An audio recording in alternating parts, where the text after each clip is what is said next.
The Amazon rainforest covers an area the size of Australia. It is host to half of all species of life on Earth, many of them lethal. It is no place to be lost alone. In the jungle, there are countless ways to die.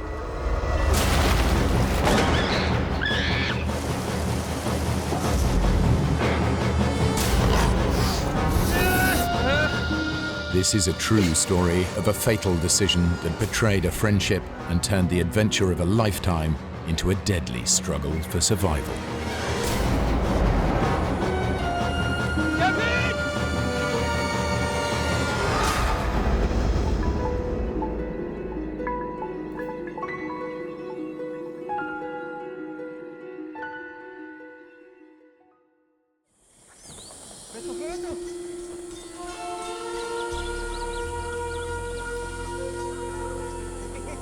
Bolivia, South America. In November 1981, 3 backpackers traveled to the remote outpost of Azriamis in the Amazonian jungle. Yossi Ginsberg is a 22-year-old from Israel, fresh out of national service with the Israeli Navy. The reason why I came to South America was one reason. It was very clear to me. I wanted an adventure. I was very, very naive, bright-eyed, open to the world. Everything is possible. With Yossi is Kevin Gale, an experienced traveler. He's a 29-year-old photographer from Oregon. I was traveling, I had an agent in New York, and I was sending my shots to him. So I had motivation to try to have some shots published. And of course I was thinking maybe I'll publish some in National Geographic, but it was primarily for myself that I was doing this. With Kevin and Yossi is Markus Stamm, a 29-year-old school teacher from Switzerland. Marcos and I had been great friends. We'd been traveling off and on together for 8 months. He was going through a crisis. A relationship had just broken up and he was falling apart. And he just wanted to escape. The 3 friends have spent months backpacking around South America. But now, a charismatic Austrian, Karl Ruprechter, has drawn them to Azriamis with the promise of a real adventure. He will take them into the uncharted rainforest to meet a lost tribe of Indians, never before seen by Western eyes. Oh, lousy map. No detail, the whole of Bolivia on one map. Look, I marked the field. See that? That's where we are now. We cross the Tuichi River. We cut the trail for 4 days, and we end up at the village. And then you see the real Indians. There was an X with a pen. Carl said, the Indians are there. We had no reason not to believe him. He told us that he was a geologist, that he had been in South America for 15 years, that he'd been in the jungle numerous times. He was an expert in the jungle. So I had no reason to doubt his word. Listen, it's gonna be tough, but we'll go in together and we'll come out together. Agreed? Yeah. Okay. Good. Let's do it.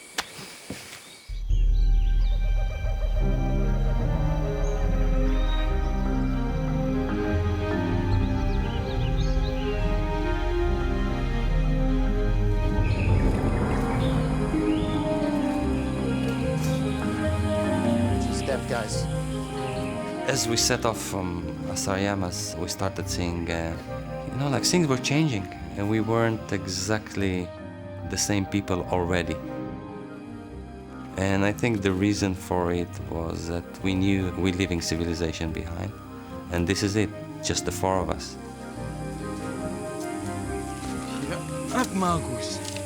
It's a jungle. The friends follow their guide into the rainforest. Ahead of them lies a week-long hike to the Indian village. From there, Carl has told them they will return to civilization by rafting down the Tuichi River. It was a different world, and we could hear animal life all over the place. Monkeys were howling, screaming, and I could see birds, numerous varieties, all over the place. It was like a picture.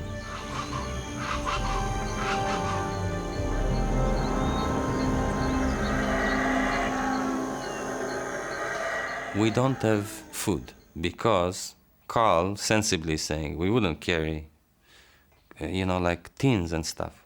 There's lots of game, so we'll hunt. That's what you do in the jungle. All we have is rice, beans, and salt. That's all. The rest comes from the jungle. But what we kill is not so pleasant.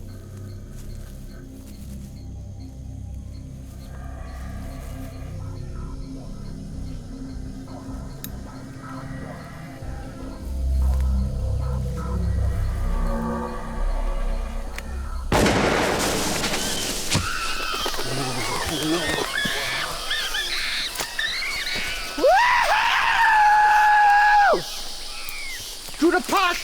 To the pot! It's gruesome.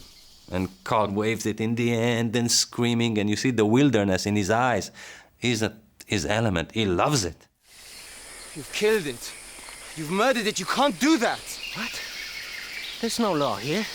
This is Bolivia. You take care of him. We're gonna eat well tonight, Kevin.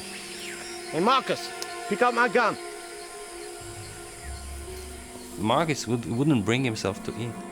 We're killing to eat. Marcus thinks, can we save that monkey? It didn't make any sense, because we were in the jungle, we were in this environment, and those things happen.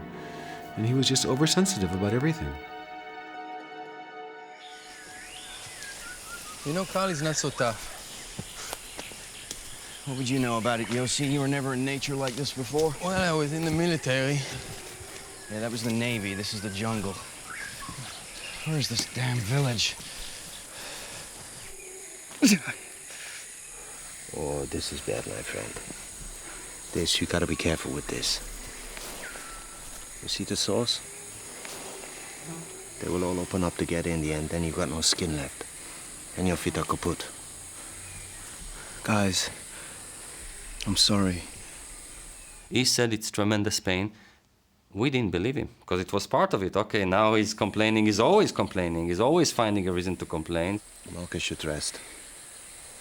One of you could go now with me to make contact with the village and then come back for Marcus.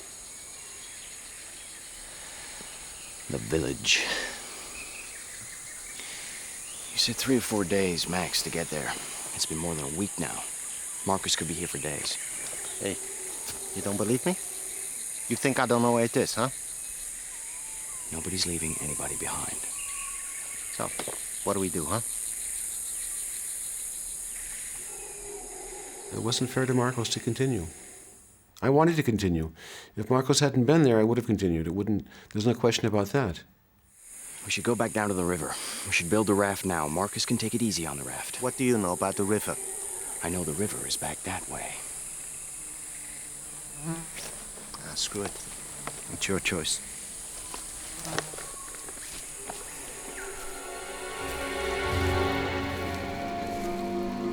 Forced to abandon their dream of visiting the Indian village, the adventurers head back to the Tuichi River. Now they will raft out of the jungle. My dream had been shattered, and I was very upset. And I knew I wouldn't have another chance. So I was in a pretty foul mood. I was very upset because my dream, to make contact with the Indians, that dream was gone. And, it was mainly because of Marcus. But ahead of them lies nearly 100 miles of river before the nearest settlement and the airstrip home. Immediately, we knew it's a mistake. Left! Left! Go left! What left? Easy, Carl. Good line. We're on the Carl line. We're right on course. Go deep! In the rainforest, Carl was the authority, and rightly so. But not anymore, because on the river, Kevin saw immediately that Carl is no authority. It was ridiculous, because Carl didn't know how to swim. It was very obvious to me that Carl didn't know what he was doing in the raft. And I let him know. I told him that he was doing everything backwards. Listen to me, we do okay. Carl, nobody's gonna drown. I think we are okay. Maybe it's my imagination. So now there was like fighting on the raft. They were fighting because Carl said, you know, we have to pull to the left. And Kevin said, nonsense, you have to go to the other side. Come on, pull you! Whoa. Carl would scream and curse. Don't listen to me. Look what happens, huh? What'd I tell you? Crazy on a river like that, you know, like no cooperation, no friendship. It was hell.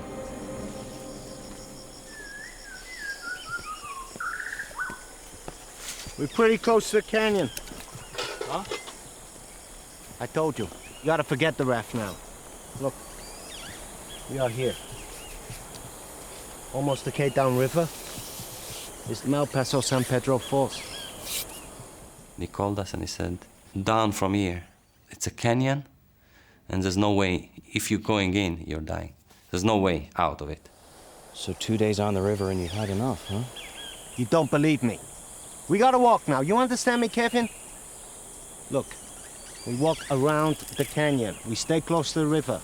A few K further on, there's a small mining village, Playa. Playa is halfway to San Jose. We get to San Jose, you're as good as home. Carl said, if you want to live, let's walk. We wanted out. You know, this was a misadventure. It wasn't fun for me either. And Kevin was the only one that was not happy at all. I wanted to continue. You know, the worst comes to worst, we'll bounce off the rocks and continue. And we'll just continue with our plan. We'll stop before the San Pedro Falls, hike around the falls with our equipment, build a new raft, and then we continue. We can't let Carl take the river away from us, Yossi. I mean, think about it. Why did we come on this trip in the first place? Carl promised us an Indian village, which was supposed to be the highlight of the whole thing. We never saw it. Was it ever there? All we have left now is rafting on the river, and how long have we had on it? Less than 2 whole days. And no way is Marcus coming. He'll drag us down. We could do it. We could go it alone.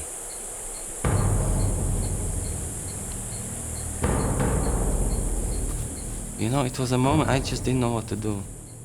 I mean, in my guts, I wanted to go with Carl and Marcus. But I already had this relationship with Kevin, you know, like Kevin was my hero. Kevin, I chose Kevin, you know, like in that split, I chose Kevin. He was my man. So I stuck with him. I said, okay, you know, I'm coming with you. I felt Marcos was in a very bad place, bad spot. I certainly didn't want to hurt him. I didn't want to make him feel worse, but I couldn't help the guy. I mean, my best buddy, and I couldn't help him. We had this wall between us. But you promised we'd go in together and we'd come out together. This is different. Don't you get it? I don't want you to come. You're not coming.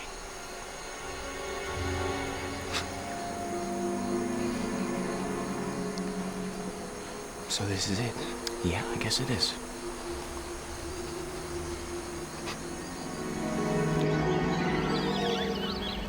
In retrospective, how did we do that? How can you split in such an environment, you know?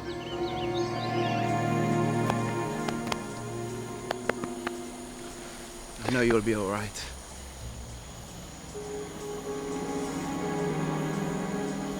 Let's get moving. See you soon, Marcus, huh?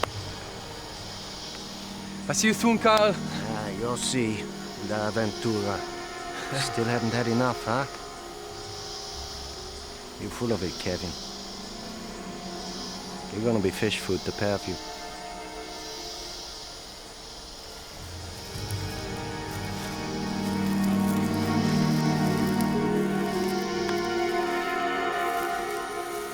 It was heart-wrenching. It was like a betrayal, and it was a terrible feeling. I really felt ashamed. It should take little more than a week for Carl and Marcus to hike out to the nearest village. But now Yossi and Kevin face the dangers of the river alone. Kevin and I went into full excitement into let's the adventure begin. A new chapter, no more 4 people. Kevin became the authority, and I accepted his authority. I guess part of it was an issue of age, but other part was that I didn't know rivers. All right, get it dead straight. Go. Keep in time with my rhythm. Almost immediately, we entered a series of roller coaster waves. Hard your side. It was a different river. Paddle hard. It's becoming much more intense. You know, like the river is getting narrow, the water swifter. And certainly, it was a bad decision to continue. That was a major mistake.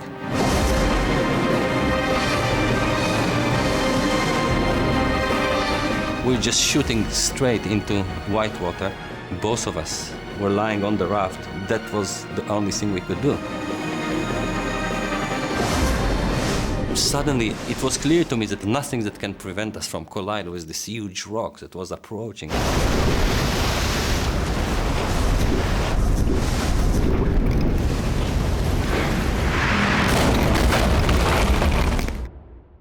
And that's what happened. We hit the rock.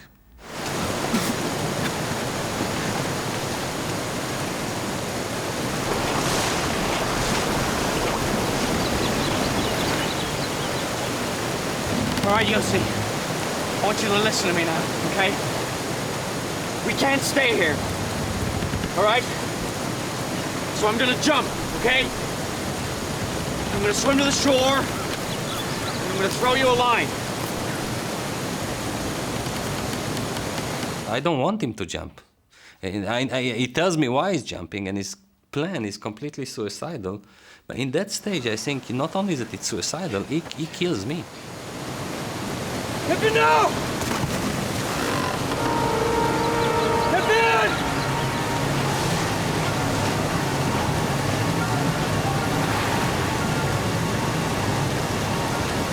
Hip in!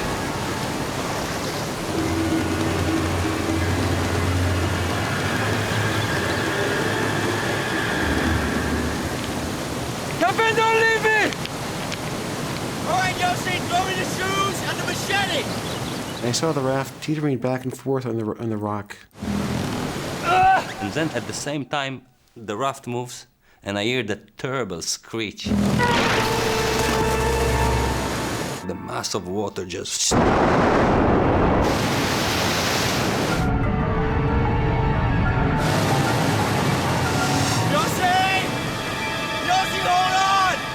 He entered the rapids, and I saw him go through 2 or 3 rapids, a couple drops, and around the bend he went, and I didn't see him again.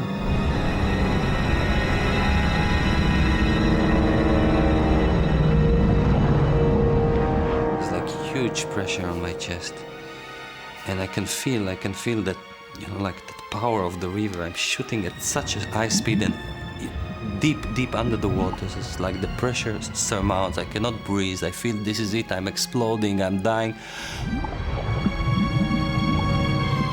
And I knew this is my end.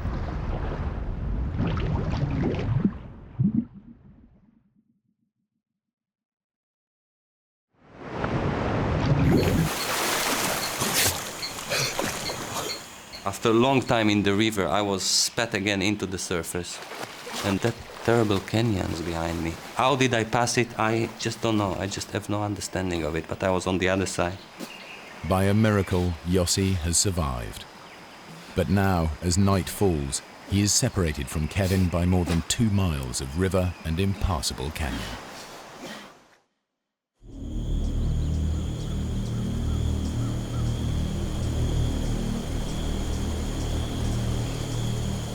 The next morning, Kevin starts to search for Yossi.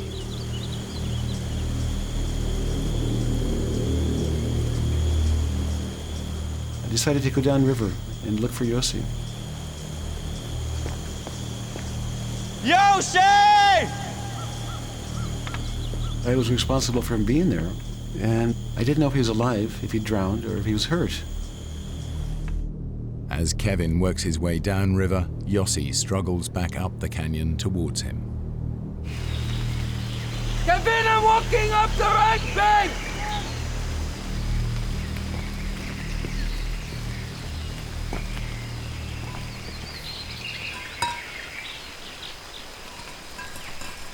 Early morning of the day after this tragedy, this disaster, I hear this scratch, this metallic scratch. Behind the rock, there's a small pool. In the middle there, the backpack is waiting. Yes! When Kevin made this bag, he said, give me everything important to you, because this is the life bag.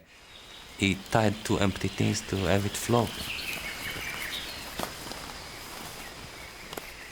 The life bag contains vital supplies, a flashlight, a waterproof poncho, a few ounces of rice, and, crucially, the map that promises Yossi's best chance of survival.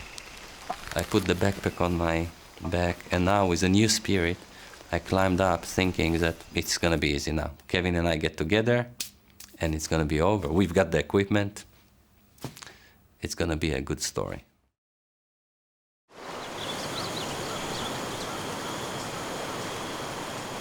After another day of searching, Kevin is less than a mile away from Yossi when he comes up against the canyon walls. He has no choice but to turn away from the river and climb up into the jungle. I knew that the San Pedro Falls was before me, and I wasn't about to swim through that. So I decided to leave the water and hike into the jungle.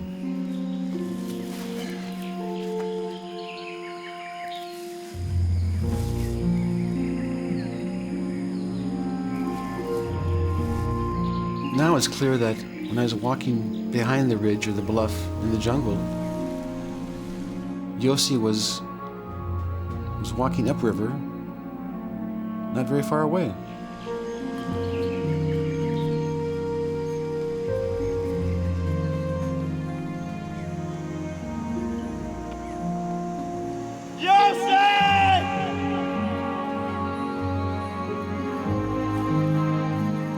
The friends continue to look for each other for days, surviving on little food and almost no sleep. They're unaware that every step is taking them further apart. Yossi! The only thing that kind of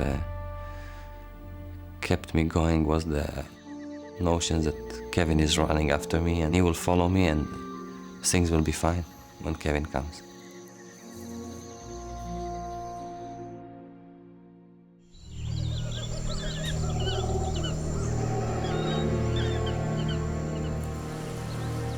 Kevin has finally worked his way back to the river, but he is now miles downstream from the canyon and Yossi. After 5 days alone with no food or equipment to help him survive, he is exhausted and starving. By this point, I realized my chances were very minimal. I mean, I thought I was going to die. So I had one shot. That was to make it to San Jose. Kevin's only hope is that the current will carry him down to San Jose. I was no longer thinking about Yossi. I was thinking about my life. I didn't have anything left. So now I was trying to save my life. And that's what I did.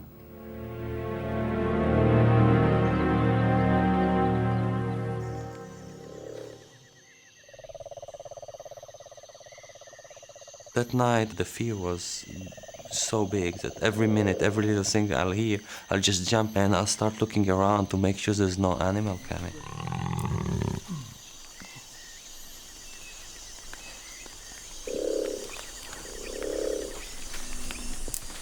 I just clearly heard some branch breaking. Something is moving. I knew I'm not imagining that something is moving near me.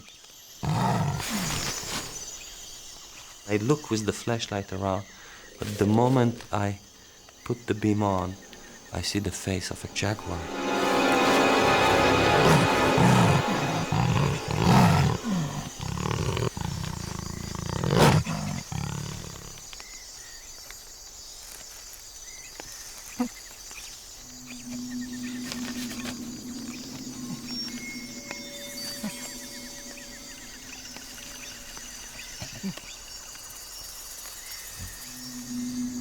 I had a cigarette lighter and I had a can of repellent. And I remember that I saw that in a movie that you can actually set the repellent on fire.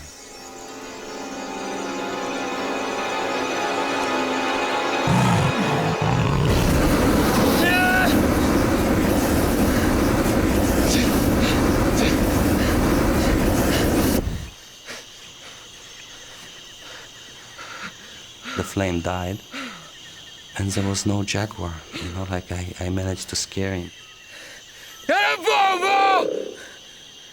I sat there for the rest of the night, and you know, I started crying and screaming and trembling. It was consuming, that fear.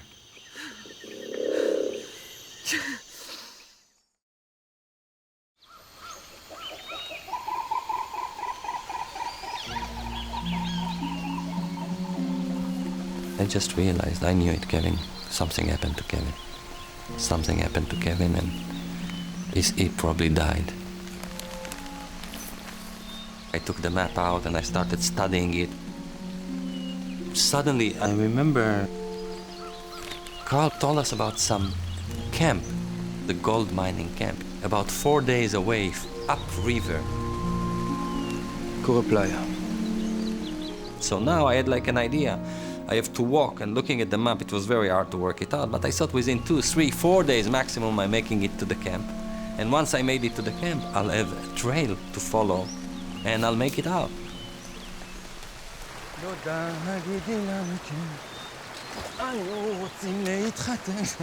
Yossi heads for the mining camp at Playa. From there, he will pick up the trail to the village of San Jose and safety.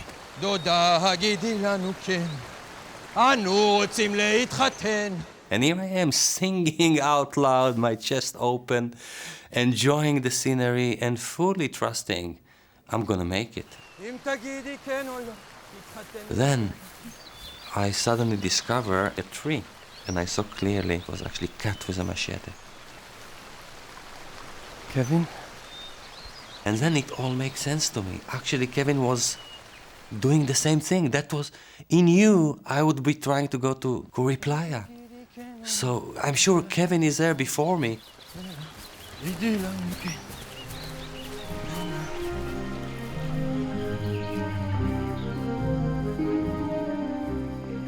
I kept on walking along that trail, and it started being a bit strange because the marks weren't as clear as before.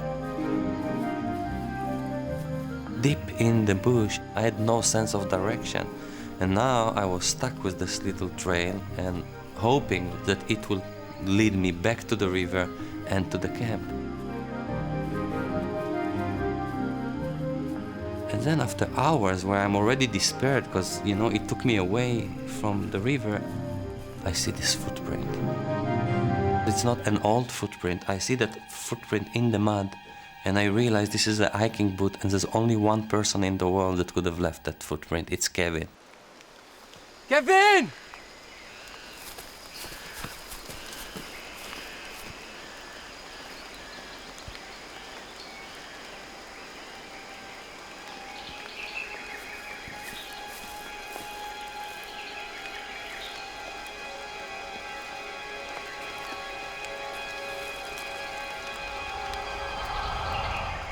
This footprints wasn't Kevin's, it was mine. In all these hours, half a day that I walked, I actually walked in a circle. This trail didn't lead me anywhere.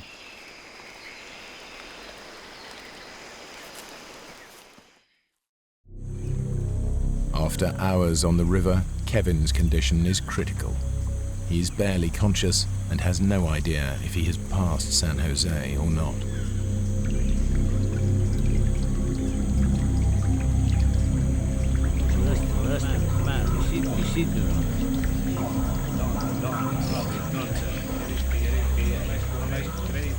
All of a sudden, I see a canoe. The current is swift, so it's taking me downriver quite a ways.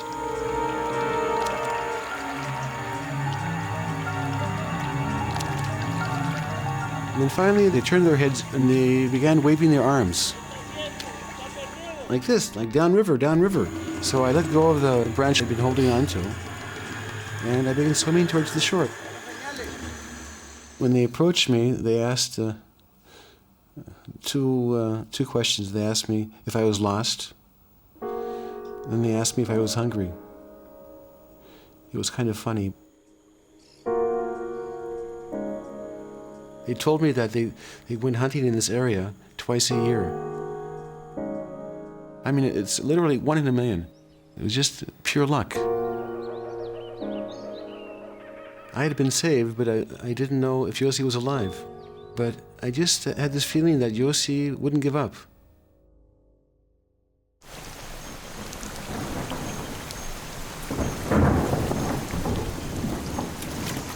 Yossi pushes on towards the old mining camp.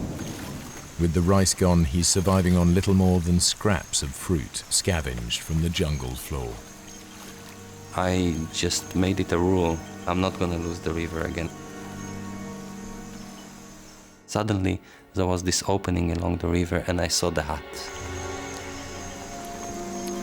Go playa.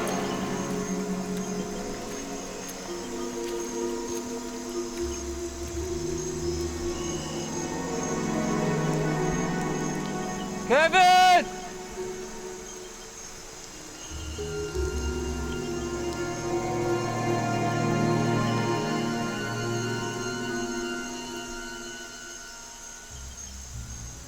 I was so hurt. The disease on my feet, this fungus, reached my hands as well, and my hands were raw as well. And I felt that not only the pain that was so excruciating, but I actually remembered how Marcus had that, and I remember that I actually didn't believe him, and I thought that he's a wimp. And for a second I was thinking that maybe what has happened to me was directly related to the way I behaved to him, to my friend. And now I know, because I suffer myself.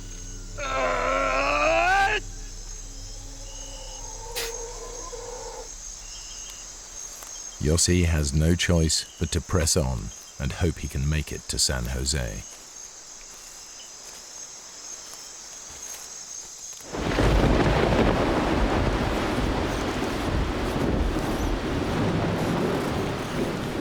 The rain was merciless. It was so tough. The night came and it was very hard to escape. What happened is quite unbelievable. I didn't know of that phenomena, but literally the jungle started collapsing.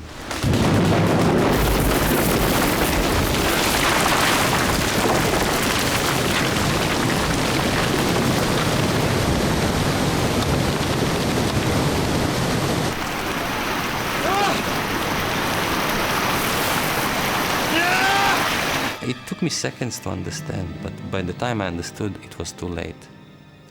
It was a flood, and the river rose. No, no, no! No!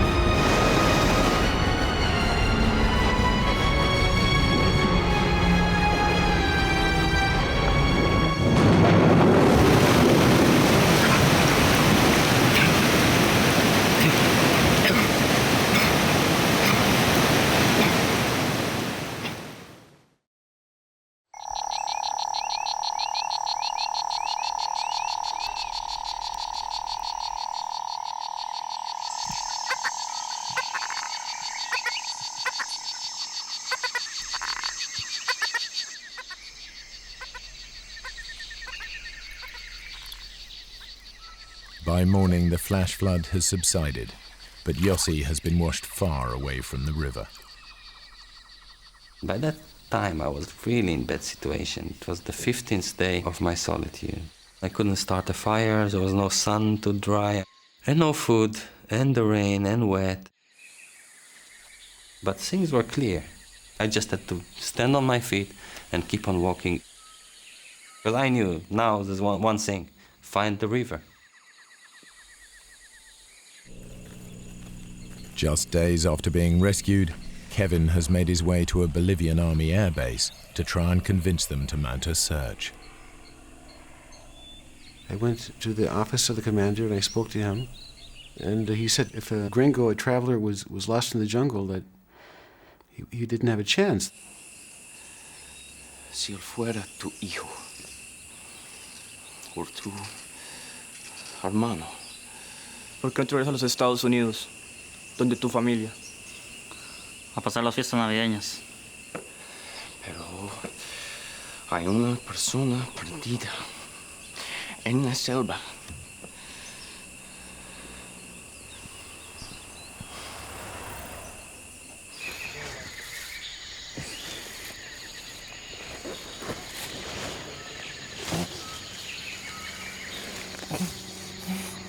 I hear that noise, and I listen to that noise because it's so foreign, and I start realizing it's an airplane.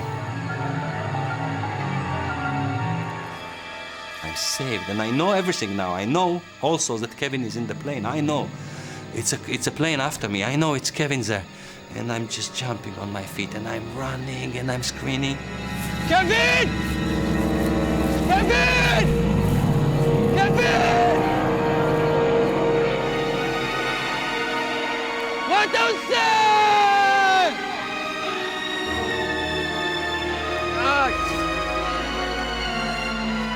Mata-se!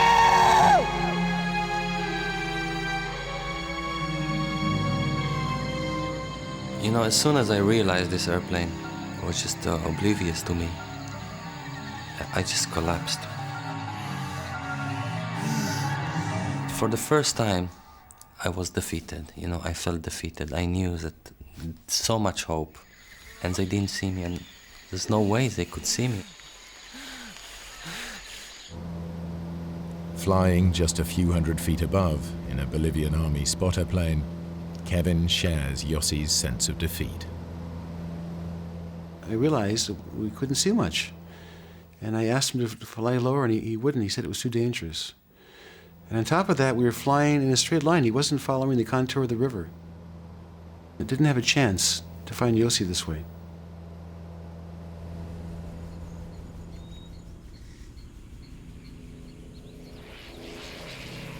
I was going crazy. It was very, very frustrating. Like, every day was very important. Time was the key element. And every day that passed, I knew it was another day that Yossi's chances were diminished. They were getting smaller and smaller.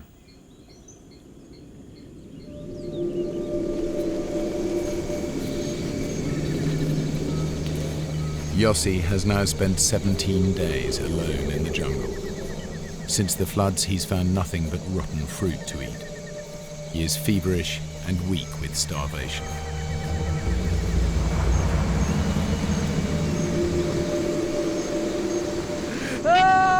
I was famined, I was diseased, I was injured and weak. I started realizing that I don't know what's going on anymore. I'm becoming insane.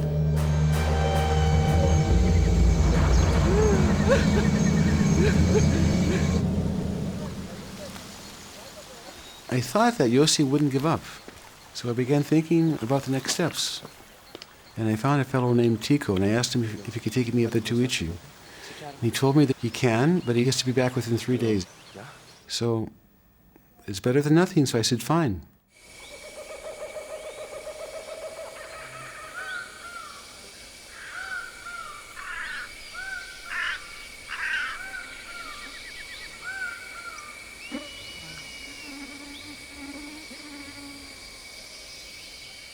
Something bit me. It was a strong bite, and I can feel it's like a termite, an ant, and then another bite, and then another bite, and then I attracted a nest of termites.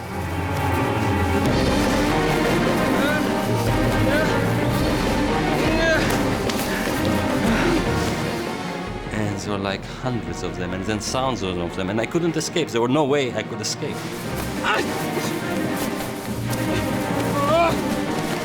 But the worst horror was the ray of light hitting a red carpet, you know, like everything around me. 5-6 meters around me, everywhere. It was all red and moving.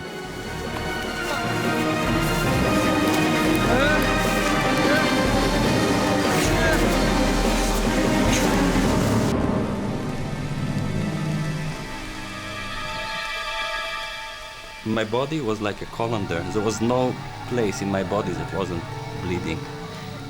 And I just had to escape now. And I stood on my feet and I kept on walking.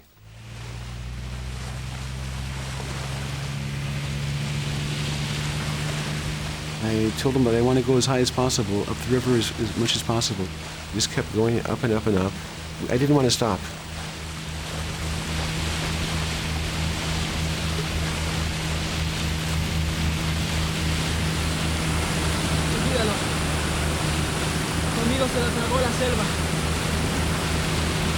The jungle is just the jungle.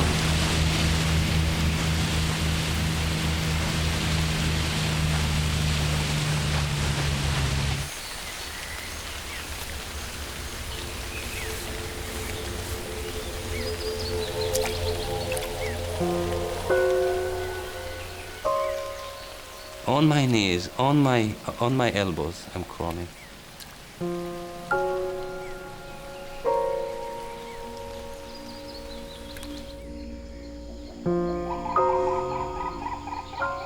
Suddenly I started seeing a few things that I recognized, and it was actually Kuri Playa. I went all the way back to that deserted mining camp, but the mining camp wasn't there anymore. The flood took everything.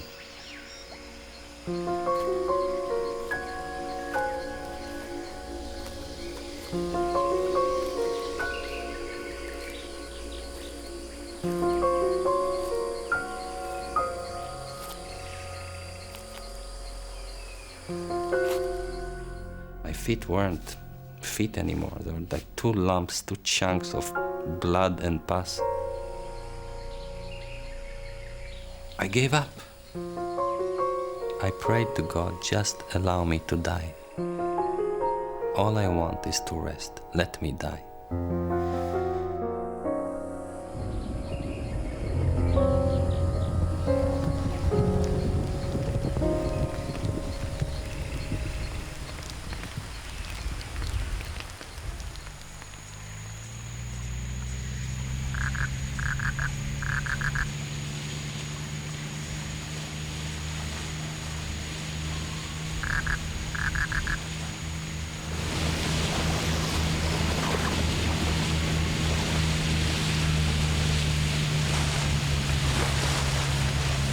No podemos seguir. Mira, el río está creciendo de nuevo. Hay rápidos arriba. Siento. No podemos seguir.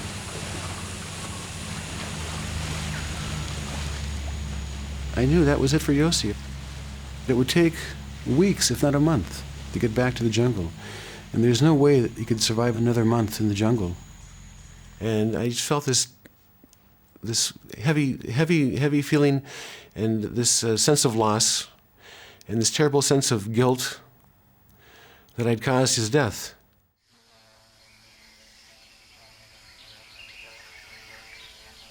I clearly heard a buzz, like a bee or a wasp, and it's like coming closer, and I can start hearing it circulating my head. So, you know, I'm already in like the zone of like delirium. I'm just trying to get rid of that wasp, and it's so strong, that noise. In a certain point, I think maybe it's trapped inside the mosquito nets, and I raise my head and I just try to get rid of that wasp, and the buzz is in my ears. And as I raise my head, and I don't see the wasp, but when I turn my head, right there on the beach, I see shades and people.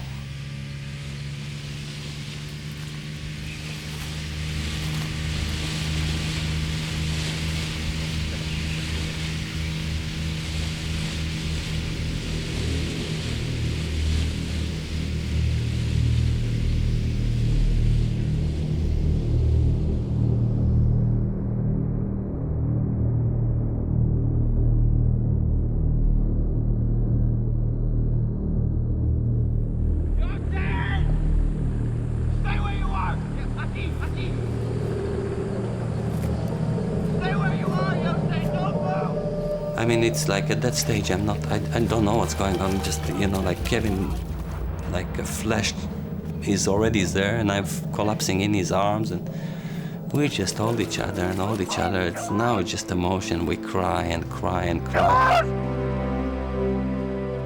I couldn't believe it that we'd found him.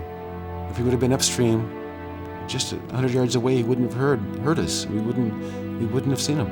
I mean, it's literally 1 in a million.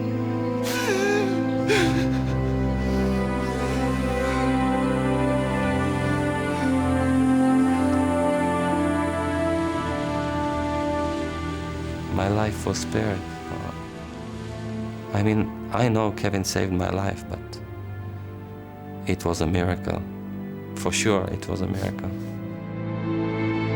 I think that Yossi saved my life, because if we hadn't found him, if he would have perished in the jungle, I would have had a very heavy burden to bear, knowing that I caused his death. Because I put him in the situation, and I was entirely responsible. So I think that's how I see it.